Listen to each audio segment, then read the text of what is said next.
بسم الله الرحمن الرحیم. په حیات الحیوان کتاب کې یو واقعه ذکر کړي د حضرت عبدالله بن عمر رضی الله عنه، او بدی واقعه کې دا سبق او دا عبرت پروت دی چې انسان صرف د الله سبحانه وتعالی نه یریږي او د الله تعالی نه ما سوا انسان د هیڅ چا پروا نه کوي او د هیڅ چا نه یریږي نه. حضرت عبدالله بن عمر رضی الله عنه یو پیرا په سفر باندې روان شو. په سفر باندې تلو نو په یو جماعت باندې داغه گزاران وشو. په یو داسې جماعت باندې تیر شو چې هغه ورو کېدل په لاره باندې. نو داغونه تاسو کو چې تاسو ته څه تکلیف در رسیدلې یا څه حادثه د تاسو سره شوې ده، تاسو سلو روان یې. د مؤمن مسلمان دا شان دی چې څوک په تکلیف کې ویني نو د هغه نه باغه تکلیف لرګي.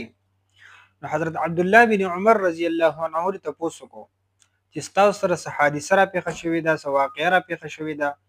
نو هغه ورته وی چې بدی لار کې یو ازمره دی او د هغې د وجې نه خلک په خوف او هراس کې مبتلا شوی دی او د هغې د وجې نه مونږ سلو کېږو.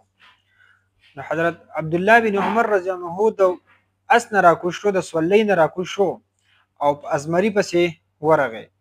دا د عمر رضی الله عنه فرزند انجمن دی، د شجاعت یو نمونه ده.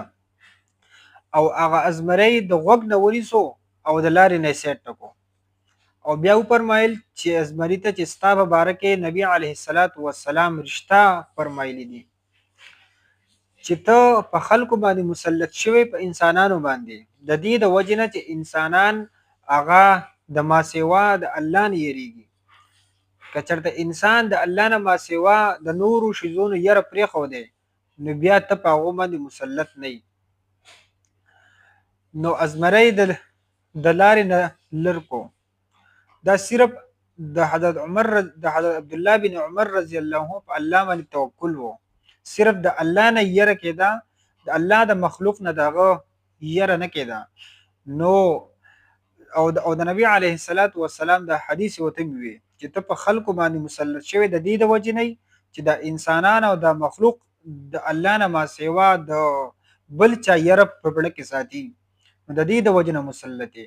که چېرته د انسانان د الله نه ما سوا څومره مخلوق دی د دې د یره دا د زړه نه وباسي او صرف د الله یره په زړه کې واچوي نو بیا ازمری هم انسان ته څه نشي ویلی.